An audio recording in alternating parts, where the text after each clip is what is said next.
Palavra com Pastor Isaías de Oliveira. Quantas vezes o peso da opinião dos outros tentou calar a voz profética que Deus colocou dentro de você? Hoje, essa palavra vai te confrontar e te despertar, porque Deus não te chamou para agradar homens. Ele te capacitou para obedecer, para pregar, para impactar.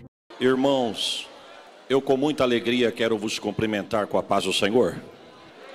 Vamos a um texto, livro de 1 Reis, capítulo de número 17, a partir do verso de número 8.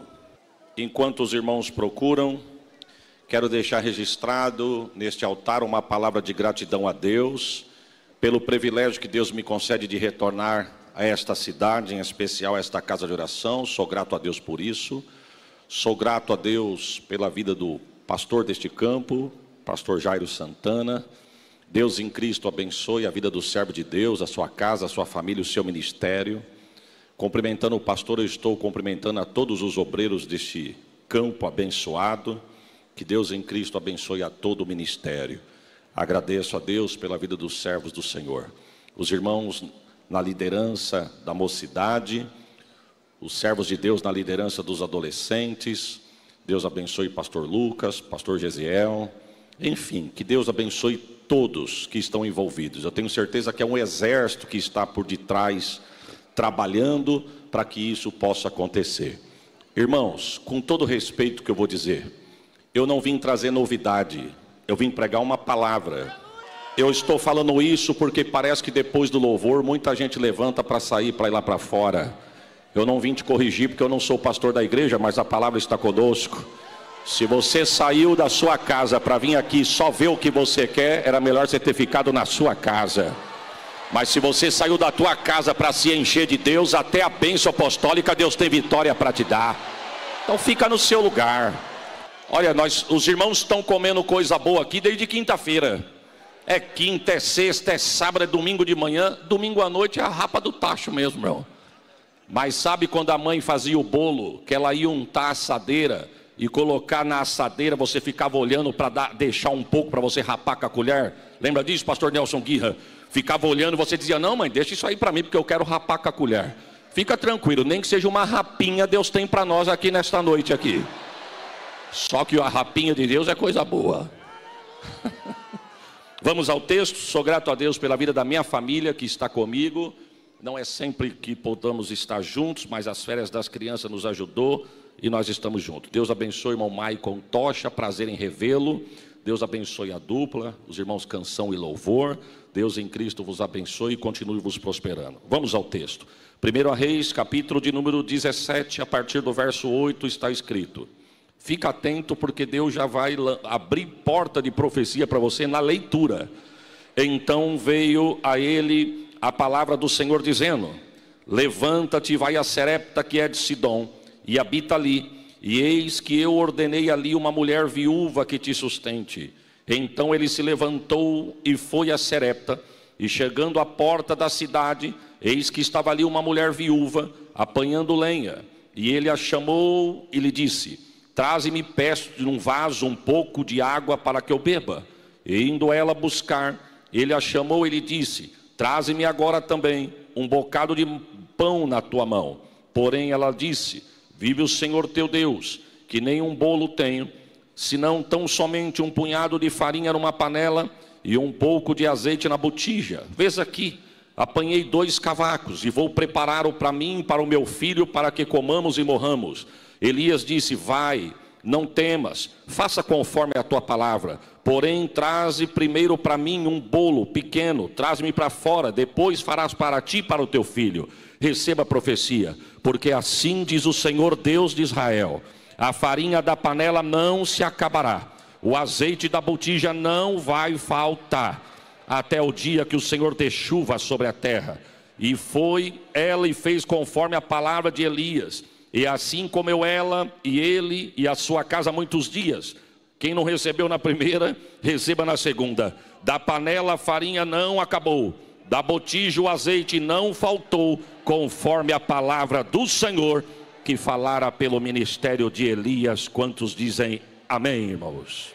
Irmãos, estamos adiante de um texto, e antes de nós entrarmos neste texto, me permita eu falar algo aqui.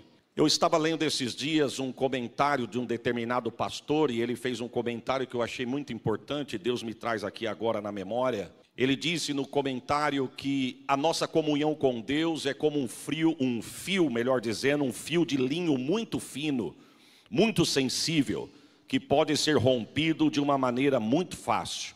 A nossa comunhão com Deus pode ser rompida dentro de um plenário como esse. Você pode estar ligado como for, mas se você se desligar, você pode perder a comunhão com Deus. O reino das trevas, ele é diabólico, ele é invisível e ele é astuto. Mas nós não podemos deixar de entender que o reino das trevas, ele é articulado. O reino das trevas, dentro da sua formação, ele é astuto. E o diabo, irmãos, ele é mais perigoso na sua astúcia do que na sua ferocidade. Eu vou repetir, o diabo, ele é mais perigoso na sua astúcia do que na sua ferocidade. E eu vou te explicar, porque se o diabo se manifestasse como ele é e mostrasse para a humanidade qual é o desejo dele de fazer com o homem, estava muito vazio o mundo, muito cheio as igrejas. Mas o diabo nunca vai se apresentar como ele é. Nunca vai aparecer de chifre, rabo e tridente dizendo que quer levar ninguém para o inferno. Sabe qual é a astúcia do diabo? É aquela frasezinha conhecida que diz, mas não tem nada a ver. Fulano faz, por que você não faz? Fulano fala, por que você não fala? Fulano usa, por que você não usa? Fulano faz e desfaz e não acontece nada. É uma astúcia do diabo para te tirar da presença de Deus. E vou dizer mais, espero que você entenda a minha linha de raciocínio. O diabo está mais preocupado em nos tirar da presença de Deus do que nos tirar até da igreja. Eu vou repetir, o diabo está mais preocupado em nos tirar da presença de Deus do que nos tirar na igreja. Até porque estar na igreja não significa estar na presença de Deus. Eu posso estar com o corpo aqui e a cabeça em qualquer outro lugar. É por isso que você vai ver algumas pessoas do reino dando mau testemunho. E quem não conhece isso dizia assim, mas não é crente, não prega, não canta, não toca na igreja. Irmãos, pode pregar, pode cantar, pode tocar, pode fazer o que for, mas isso não significa que está na presença de Deus. Estar na presença de Deus é muito mais do que isso. E eu quero dar uma notícia, não estou dizendo que estar na igreja não é importante, não é isso. Eu estou dizendo que estar na presença de Deus é muito mais importante. E é isso que o diabo quer fazer, nos tirar não só da igreja, mas em especial da presença de Deus. Então eu vou repetir para não dizer e ninguém distorcer a minha fala. Eu não estou dizendo que estar na igreja não é importante. Até porque se todo crente soubesse aproveitar essas 2 horas de culto, a vida de muito crente seria diferente. Se nós soubéssemos aproveitar essas 2 horas de culto, sentenças seriam decretadas de vitória para a tua casa e para a tua família. Quem sabe o diabo está lutando e já bateu o martelo dizendo, essa semana alguém chora, essa semana a cova está aberta, essa semana alguém cai. Mas é nessas 2 horas de culto que Deus diz, eu fecho a sepultura, eu quebro a sentença de morte e eu dou sentença de vida. Se todo crente soubesse aproveitar isso, quem sabe tem alguém aqui esperando um diagnóstico médico, quem sabe tem alguém aqui que essa semana ia ter que procurar um recurso médico. Mas eu não estou falando isso para você dar glória, até porque só dá glória quem tem glória para dar. Mas eu estou profetizando debaixo da autoridade da palavra. É num culto como esse que a enfermidade nem aparece, porque Deus quebra na raiz. É num culto como esse que o mal nem aparece, porque Deus faz o leão fechar a boca. Eu não sei se você pode dar um glória melhor do que isso que você deu. E é o que está acontecendo com Israel. Israel está apático, frio e se distanciando da presença de Deus. Eu li um texto, mas o contexto deste texto é isso que a Bíblia está revelando. Israel estava vivendo uma apatia espiritual, um esfriamento, um afastamento de Deus, que é essa a estratégia do diabo, nos afastarmos de Deus. Quem que é o rei da época? Acabe. A Bíblia vai dar algumas características a esse homem. A Bíblia vai chamar esse homem de ímpio. A Bíblia vai chamar esse homem de perverso. A Bíblia vai chamar esse homem de homem que fez o que parecia mal aos olhos do Senhor. Ele, em vez de pôr o reino em ordem, ele debandou com o reino. A história vai dizer que ele liberou a propagação e a divulgação e a adoração a Baal dentro de Israel. E tem uma frase que diz que se nós não vigiarmos, o que é ruim pode ficar pior. E aqui nós podemos enquadrar isso aqui, porque Israel já estava ruim, mas por causa da displicência de Acabe ficou pior. Porque além dele ser ruim, ele vai lá e se casa com Jezabel. Quem que é Jezabel? Filha do rei dos Sidônios, sacerdotisa no templo de Baal. Jezabel, quando ela casa com Acabe e vem para Israel, ela vem com a sua tropa, com os seus profetas. E ela começa a fazer, só para você entender minha linha de raciocínio, ela começa a fazer um evangelismo de porta em porta. E ela convence Acabe a construir um templo para Baal dentro do território de Deus. E a história diz que enquanto o templo está sendo levantado e construído, diz a história que Jezabel e os seus profetas começam a pregoar em todo Israel. E a palavra, a pregação, o evangelismo deles era o seguinte: Jeová morreu, o Deus de Israel está morto. Eu sei que ele vos ajudou, eu sei que ele cuidou de vocês, eu sei que o Deus de Israel fez promessa a vocês, vos tirou do Egito, vos livrou de lá, abriu as portas do Egito e quebrou o faraó para vos livrar de lá. Eu sei que o Deus de vocês vos guiou pelo caminho do deserto. Eu sei que vocês estão nesta terra porque foi promessa do Deus de vocês. Mas sabe por que o negócio está apertado? Sabe por que está difícil? Porque o Deus de Israel morreu. O Deus de Israel foi bom, mas não existe mais. Aí ela começa a dizer: mas não fica preocupados, porque eu estou trazendo um Deus que vai cuidar da gente. Eu vos apresento Baal. A casa dele está sendo erguida, a casa dele está sendo construída, e ele vai começar a cuidar de nós. Ele vai mandar chuva, ele vai mandar água, ele vai fazer brotar a vossa semente. Vocês vão colher do fruto do trabalho da mão de vocês. Baal vai cuidar de vocês, Baal vai cuidar da casa de vocês. E quando o diabo pensa, está tudo dominado, Deus levanta Elias. Nota de rodapé, estão dizendo que a igreja está morrendo, meu irmão. Tem gente que vive de saudosismo dizendo assim: ah, se fosse na época do fulano, ah, se fosse na época do ciclano. Eu quero dizer, o fulano passou, mas Deus te levantou. É você que Deus quer usar neste tempo. A igreja não morreu, Deus ainda tem homens de Deus, mulheres de Deus, liderança de Deus. Você crê nesta palavra? Oh, glórias a Jesus. Deus levanta Elias. E Elias se apresenta em uma época que não estava fácil ser profeta. Se bem que nunca foi fácil ser profeta. Tem muito profeta sem profecia e muito mensageiro sem mensagem. Mas ainda tem uns remanescentes que estão escondidos na manga de Deus. Ele se apresenta numa hora e que não está fácil ser profeta. Por quê? Porque Jezabel mandava prender, bater e até matar quem profetizasse contra a casa dela. Só que diz o texto que quando Deus levanta esse homem levanta com uma palavra: assim diz o Senhor. Deus ainda fala, viu, irmãos? Eu estive pregando esses tempos atrás no estado do Mato Grosso do Sul, saí de São Paulo, deixei a minha esposa com os meus filhos queimando em febre, enquanto eu estava indo para o aeroporto com o meu pai. Eles estavam indo para o pronto-socorro. Paramos num farol e me caiu na minha mente assim, pastor Júlio: Senhor, eu estou indo pregar, andar de avião, dormir em hotel, com todo respeito, conhecer um público novo, e a minha esposa com meus 2 filhos indo para pronto-socorro, queimando de febre, não é justo. Se eu não for, não tem problema, vai ter outro homem lá que tu vai usar. Tem muito homem bom de Deus lá naquela casa. Aí eu falei para meu pai: pai, quer saber de uma coisa? Faz o contorno, volta que eu não vou para lugar nenhum. Ele disse: mas você vai aonde? Eu vou no médico com a Sheila e as crianças. Ele falou: vai lá fazer o que você foi chamado para fazer e fica tranquilo que a gente cuida aqui. Eu disse: mas não é justo. Ele falou: não, não é justo não, mas você vai lá e faça o que você tem que fazer, que a gente cuida daqui. Eu fui para o Mato Grosso. Se for para dar glória, segura para dar algum glória melhor do que esse. Fui para o Mato Grosso, cheguei na cidade, estou na igreja, cabeça baixa, olho fechado. Quem olhava para mim dizia: está em espírito recebendo de Deus para passar para a igreja. Mas eu estava com o corpo ali, mas a cabeça da minha casa. Eu não via a hora de acabar o culto para mandar uma mensagem para a Sheila: como é que está as crianças? Mas nem precisou, porque o WhatsApp falhou. Mas o servo de Deus sentado do meu lado apertou o meu joelho. Eu declinei minha cabeça, ele veio no meu ouvido e disse: assim te diz o Senhor.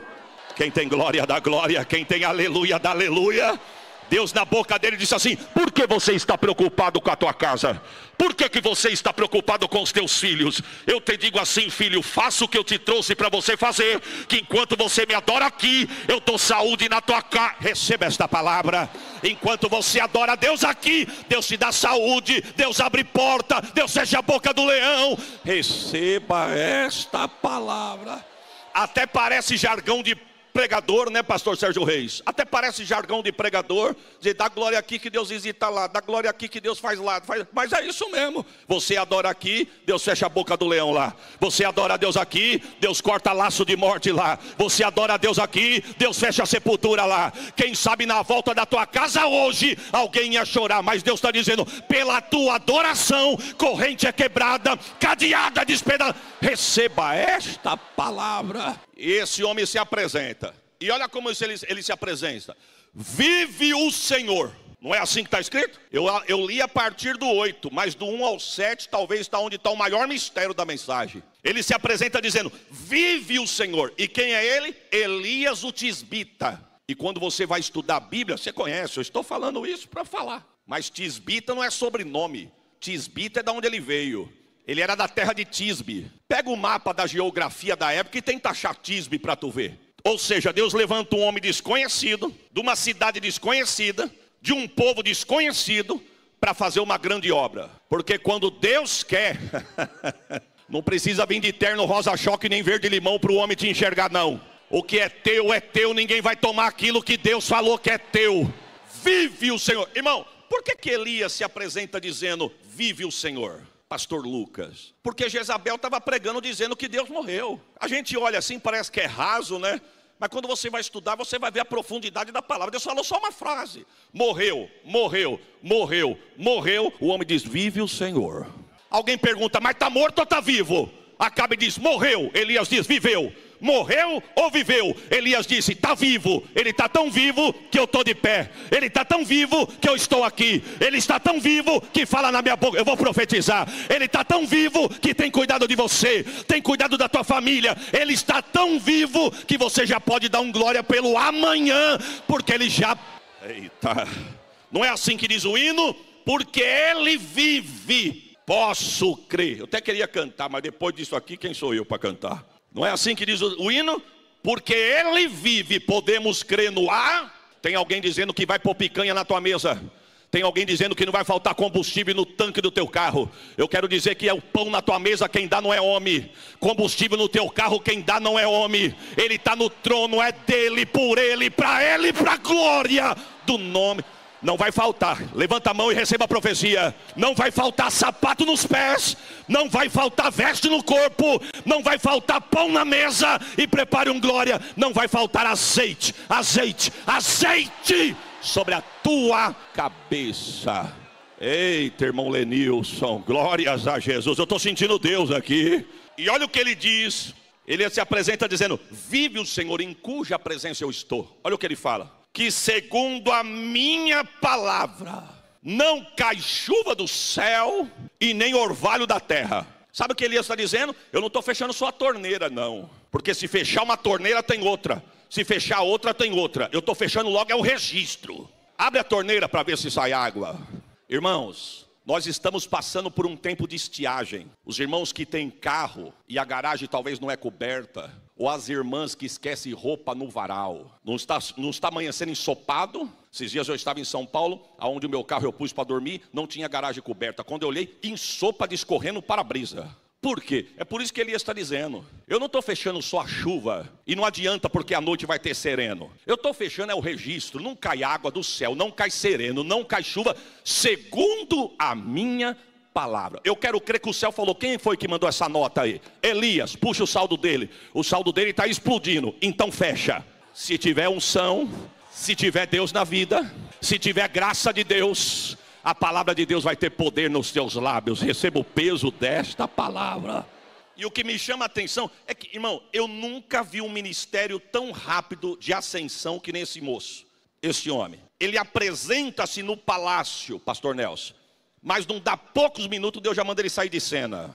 O verso 1 diz que ele se apresenta para Acabe. No verso 2 diz que veio a palavra do Senhor. E a palavra que veio do Senhor para ele está no verso 3 dizendo, vai-te daqui e se retira se escondendo no Querite. Olha o que Deus está dizendo. Ô Elias, sai daqui, quem chegou sou eu. E se esconde, porque sou eu que vou aparecer agora. Mas já, não deu 5 minutos de palácio, irmão. E eu vou para onde? Para o Querite. Porque é fácil querer ser vaso. É fácil querer ser profeta. É fácil falar que está no manto. Mas eu quero te dar uma notícia. Se não passar pelo Querite, É por isso que você vai ver gente, irmão, que não aguenta o primeiro sopro. Por quê? Eu não estou falando aqui que ninguém é de ferro, nada disso. Eu estou falando que só aguenta o tranco do lugar, porque não basta você cortar caminho para chegar. O mais difícil nem sempre é chegar. O mais difícil é se manter. E só consegue se manter quem passa pelo querite. Porque a palavra querite vem de uma palavra no hebraico que traduzido quer dizer shavat. Shavat é cortar e deixar do tamanho certo. Por isso que tem gente que não está cabendo. Cortou etapa, não encaixa em lugar nenhum. Quando a rainha de Sabá veio visitar Salomão, uma das coisas que ela ficou de boca aberta foi numa sala que ela entrou, e quando ela olhou um paredão, ela falou para o príncipe de Salomão: quem foi que fez isso? O rei Irão. E quanto que ele cobrou para fazer? Não, aqui ninguém cobra nada. Para ter a credencial do reino é voluntário, ninguém cobrou não. E como é que ele... E essas pedras? Não, essas pedras aí é tranquila. Só para os irmãos entenderem o que eu quero dizer. O sol nascia deste lado e se punha daquele lado. Aqui era um paredão fechado de pedras assentadas na parede. Ali era janelões abertos. No fim da tarde, quando o sol estava se pondo e os raios solares entravam por aquelas janelas, batiam nessa parede. Essa parede era pedras talhadas na montanha que Salomão mandou talhar. Depois de talhada, a história diz que elas eram lapidadas no mínimo 80 vezes. A pergunta é: para que lapidar tanto? Salomão diz: porque o lugar que eu vou colocar não pode dar falha depois que tiver. Se for porosa, vai rachar. Se tiver trinco, vai aparecer. Por quê? Porque não pode ser reprovado no processo. Só alcança o propósito quem passa no processo. Está entendendo, irmão? Depois que ela era lapidada no mínimo 80 vezes, pescava-se um peixe no mar Mediterrâneo, sangrava a garganta do peixe por onde o sangue saía mais puro, banhava a pedra em suas laterais, depois da pedra com o sangue seco, pegava-se gordura de carneiro e revestia toda a pedra com gordura de carneiro. Quando a pedra foi assentada na parede, que o sol entrava pelos janelões e batia ali, por causa do vermelho do sangue, todo o ambiente dava uma coloração vermelha como rubi. E as curvas da pedra, por causa da gordura do carneiro, dava 7 cores diferentes no ambiente. O homem falou: quanto ele cobrou? Não cobrou nada. Mas por que tanta lá? De onde ele arrumou essas pedras? Não, essas pedras aí não tem valor não. Essas pedras aí tá bonita agora e tem valor agora. Mas foram talhadas lá em Ribeirão Preto, foram talhadas lá na região. Quando olharam e não deram nada, o rei mandou buscar, lapidar, deu banho de sangue, colocou dom e colocou... Eita! Mas tem que passar pela lapidação. Irmãos, eu não sei, eu não entendo a matemática de Deus. Eu não sei quanto tempo leva para se formar um obreiro. Eu não sei. A matemática de Deus não é a nossa. Às vezes a gente olha e fala: eita, isso aí vai dar um obreiro bom. Decepciona. Aí a gente olha um e fala: ixi, isso aí vai ter que ter trabalho para fazer. Deus vai lá e surpreende. Eu não sei quanto tempo. Eu só sei de uma coisa: ele desceu para o querite. E quando ele desce no querite, já está tudo preparado. O garçom não era dos mais bonitos, mas foi o que Deus mandou: corvo. E detalhe, hein? Carne de manhã, carne à tarde. E fresca. Você entende isso, irmão? Eu acredito porque está na Bíblia. O corvo trazendo carne fresca de manhã e carne fresca à tarde. Agora deixa eu fazer uma pergunta: da onde vinha a carne? Sendo que estava tudo escasso em Israel. Tem um comentarista que vai dizer assim, que um dos lugares prováveis que o corvo achou carne para levar para o profeta foi lá na despensa do palácio de Acabe. Enquanto Acabe querendo pegar um homem, Deus pegando da despensa dele e servindo um homem. Eita, irmão, você crê que já está tudo preparado, irmãos? Eu fui pregar numa igreja, aí quando eu preguei lá, pastor Jairo, não sei se você já escutou isso, mas se você escutou é porque você cortou o caminho e foi ouvir lá. Esperasse aqui. Eu preguei lá, sábado à noite, domingo de manhã e domingo à noite, pastor Lucas. Domingo de manhã chegou um moço de mim e falou assim para mim: pastor Jefferson, pastor Isaías, Deus mandou eu lhe dar um terno. Eu olhei para ele e falei: amém, varão. Deus mandou. O senhor acredita que eu fui na loja, escolhi, achei lindo, fui lá, fiz a barra, mas quando eu cheguei em casa, que eu pus no cabide lá no meu guarda-roupa, não me deu vontade de usar, eu nunca usei. E minha esposa falava para mim: por que você não usa esse terno? E ele dizia: eu não sei, eu perdi a graça de usar o terno. E gastou dinheiro para comprar ele, por quê? Ela falou: não sei. Mas eu olhando para o Senhor, Deus mandou entregar na tua mão. Irmãos, eu vou confessar, eu estou que nem o copeiro dos faraós, dos meus pecados eu me lembro agora. Eu falei: será que foi Deus que usou esse moço mesmo? Por quê? Porque fazia 15 dias que eu tinha ganhado 4 ternos. Falei: Senhor, será que não tem ninguém aqui que precisa de um terno? Ele quer dar para mim, sendo que faz 15 dias que eu ganhei 4. Ele falou, à noite eu trago para o senhor. Quando chegou a noite, acabou o culto, ele veio, aí ele me trouxe. Ele falou, pastor, dá uma olhada que beleza. Quando ele abriu o zíper, que eu olhei, a cor, irmão. Falei, não, Deus não... Pensei, Deus não mandou ele me entregar isso aí. Não, porque eu não gosto dessa cor, Deus não vai fazer o... Mas ele falou, é bonito ou não é? Aí eu não menti, mas também não fui totalmente sincero. Falei, varão, que corte lindo. Olha, lindo. Ele falou, é do senhor, pastor, tá aqui. Falei, muito obrigado. Fechei o zíper, coloquei no porta-mala e dentro de mim pensei, nunca.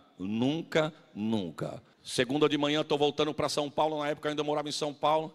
Passei numa rodovia, vi uma placa de uma cidade de uma irmã que nós conhecemos. Falei para minha esposa, olha a cidade da irmã, vamos entrar na cidade? Resumindo, entramos na cidade, procuramos o bairro, achamos a rua, achamos a casa. Quando eu toquei campainha, que ela abriu a janela, ela deu um grito de glória, começou a chorar e veio nos receber. Aí ela disse, ô pastor Isaías, que saudade, me abraçou minha esposa, abraçou as crianças. Ela disse, como Deus está trabalhando na minha casa. Minha filha casou, que bênção. Meu genro aceitou Jesus, se batizou. Você acredita que ele quer comprar até um terno? Aí daqui a pouquinho ela olhou para a rua, o genro descendo. Ela falou, olha ele chegando lá. Aí abanou a mão, ele veio correndo. Quando chegou perto, ela falou, ô pastor Isaías aqui. Aí ele me abraçou minha família. Ele, ô pastor, eu não sei se a minha sogra falou para o senhor. Eu vou descer as águas dos batismos, eu quero ser pregador. Eu quero comprar um terno. Eu falei, é mesmo? Eu falei, mas eu tinha esquecido o terno. Aí ele falou assim, e eu já escolhi até a cor. É a cor. Achou que eu ia falar, né, irmão? Eu não posso. Em algum lugar por aí eu já devo ter soltado, mas hoje não dá.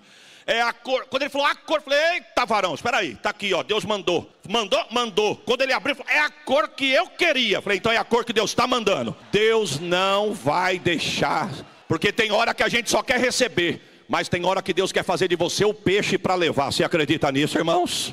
Só que chegou um dia que o ribeiro secou. Aí Deus vem e diz assim, ô Elias, sai daqui e vai para a Serepta, que é de Sidom, porque lá eu já tenho preparado uma viúva para cuidar de você. Irmãos, quando você olha esse texto, te dá a entender que quando o profeta chegasse na casa da viúva, a viúva ia estar mais ou menos assim, eu conheço o Senhor. Eu sonhei com o Senhor, tive uma visão do Senhor, eu sabia que o Senhor ia chegar aqui e uma voz falava para mim que era para mim cuidar do Senhor. Porque do jeito que Deus fala para ele no querite, dá a impressão que a viúva já estava esperando. Mas quando ele chega, a mulher está pegando uns cavacos de lenha. E detalhe, irmãos, Deus estava trabalhando em Elias, para depois trabalhar através de Elias. Porque Deus primeiro tem que trabalhar em mim, para depois trabalhar através de mim.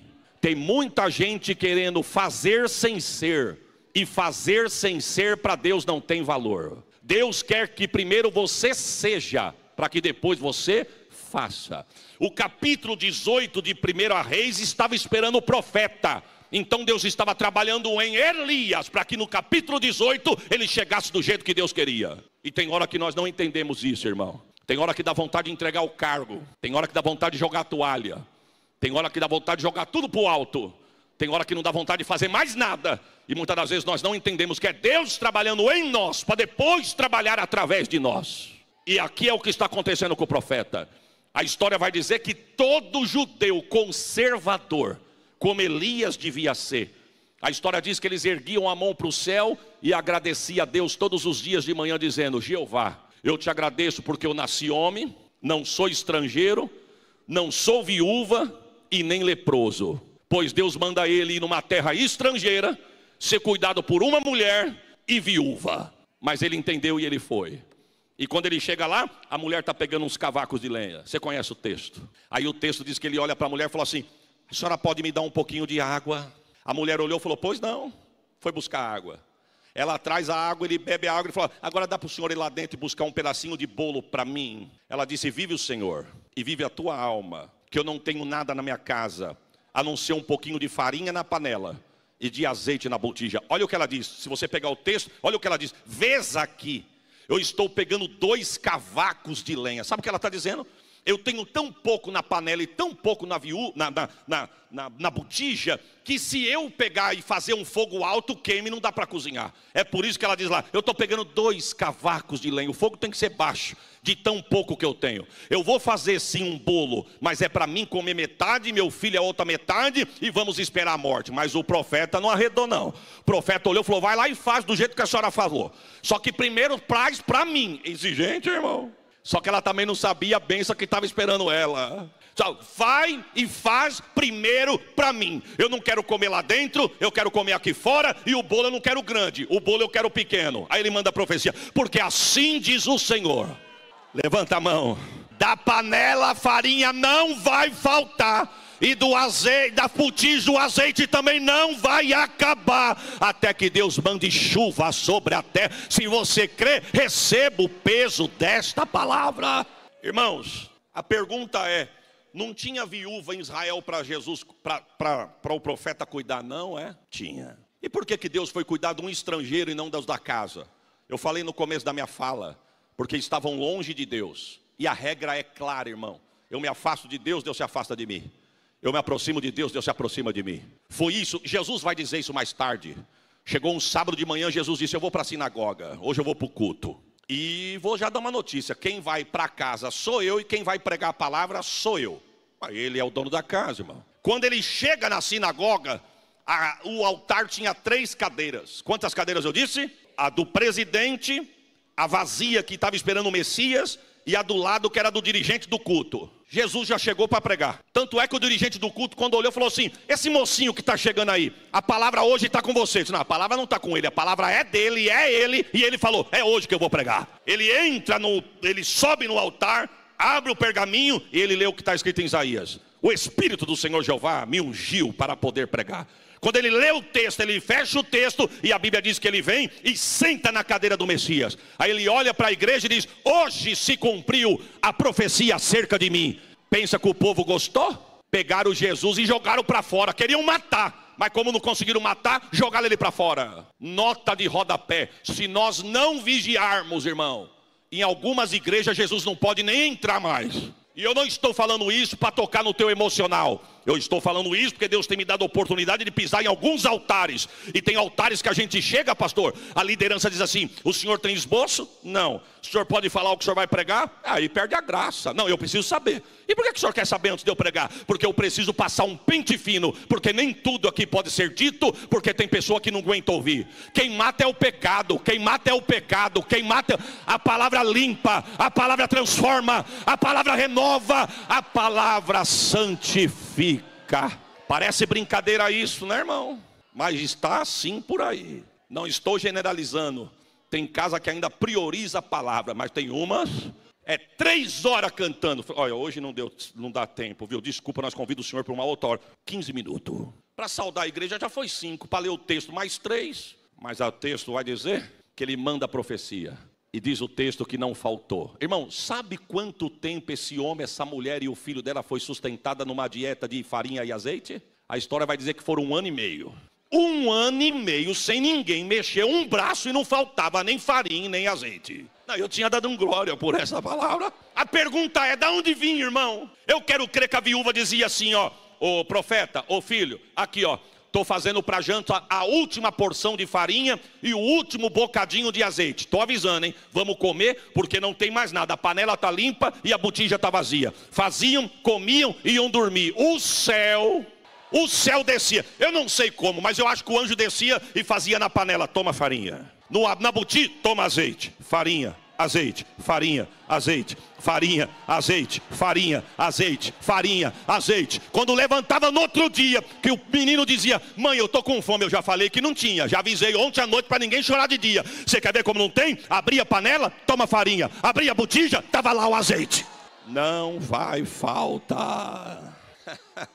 1 ano e meio, irmão. 1 ano e meio numa dieta de farinha e azeite. Agora deixa eu fazer uma pergunta aqui, você vai entender minha linha de raciocínio.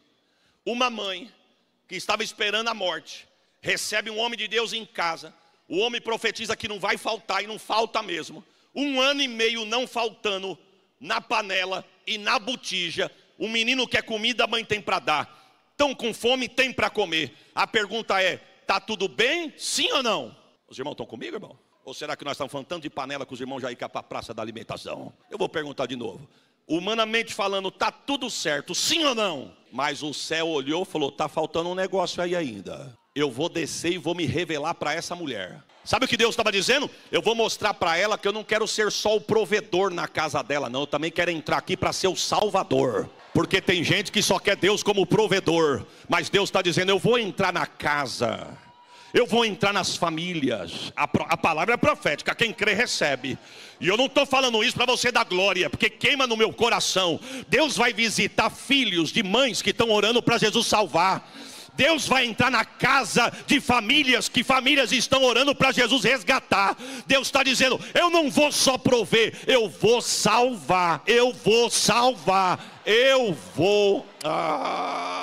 O menino morre, e eu vou encerrar. O menino morre, e a Bíblia diz que a mulher olha para o profeta e diz assim: porventura, o que eu te fiz? O que foi que eu te fiz para que o mal chegasse na minha casa? Engraçado que enquanto ela estava comendo, estava tranquilo. Mas o primeiro aperto, ela já começou a jogar na cara do profeta. O profeta não parou para discutir. O profeta disse: cadê o menino? Está morto. Ele pega o menino, sobe para o quarto, fecha a porta. A história diz que ele deita sobre o menino. Testa com testa, nariz com nariz, boca com boca, queixo com queixo, peito com peito, corpo com corpo. Levanta e ora. Deita de novo, testa com testa, boca com boca, olho com olho, nariz com nariz, peito com peito, corpo com corpo. Sopra, levanta e ora. Deita de novo, testa com testa, olho com olho, boca com boca, nariz com nariz, peito com peito, corpo com corpo. Sopra. E quando levanta o menino, perceba que quando ele abre a porta, eu não sei o nome da irmã, mas quando ele abre a porta, diz: ô irmã fulana, pois não, profeta, o menino está aqui. Tó, olha o que ela diz: agora eu sei. Comeu 1 ano e meio da mão de Deus e não conheceu que ele era Deus. Mas Deus está dizendo para alguém: eu vou descer na tua casa e vou me revelar como Deus na tua casa. Está pensando que só vai comer, beber e dormir, é? Está pensando que só vai desfrutar e sobejar das bênçãos de Deus, é? Deus está dizendo para a casa de alguém: eu não perco os teus, eu não perco a ti, eu não perco a tua casa. Levanta a mão, segura no alto, que Deus está me dando uma palavra profética aqui. Os jovens serão homens honrados, as nossas filhas serão mulheres honradas. O diabo quer deixar na mesma régua e na mesma fatura, mas a tua família é do Senhor, teu matrimônio é do Senhor, teu patrimônio é do Senhor, a tua geração é do Senhor. Quem crê recebe esta palavra. Se coloca de pé. Ah, se eu soubesse cantar. Eu não quero estragar o congresso no fechamento, mas eu estou mandando a senha. Olha eu mandando um currículo. Se eu soubesse cantar. Sabe o que eu ia cantar agora? Porque eu tenho certeza que nós comemos muito desde quinta-feira aqui. Vocês comeram bastante. Quem sabe Deus falou nos dias aqui. Não sei, eu não estava, mas quem sabe Deus falou assim: a palavra talvez de conserto, palavra talvez de melhorar, palavra de se pôr na posição, palavra de colocar como crente de verdade, palavra que Jesus está voltando. Agora eu quero fazer uma pergunta: que valia tem, irmãos, nós ficarmos 3 horas dentro da igreja e o sangue do nosso sangue marchando para o inferno? Que valia tem? A nossa casa está perdida. Se eu soubesse cantar, eu ia cantar: que a bênção se derrame sobre a minha. É em ti, é por ti, que te cerca pela frente, por detrás, por diante. É em mim, é em ti. Vamos profetizar isso? Enquanto ele se prepara e a ficha cai, vamos cantar. Eu quero fazer o apelo. Tem alguém aqui nesta noite que ouviu esta palavra e Deus está dizendo: eu quero te salvar, não ser só o seu provedor, mas também o seu salvador? Se houver alguém, dá um sinal com a sua mão. Já tem o primeiro aqui. Que a bênção se derrame até 1000 gerações. Tua família e teus filhos e os filhos dos teus filhos. Que te cerque por detrás, por diante. Aonde está a segunda vida que ouviu esta palavra? Aceitando?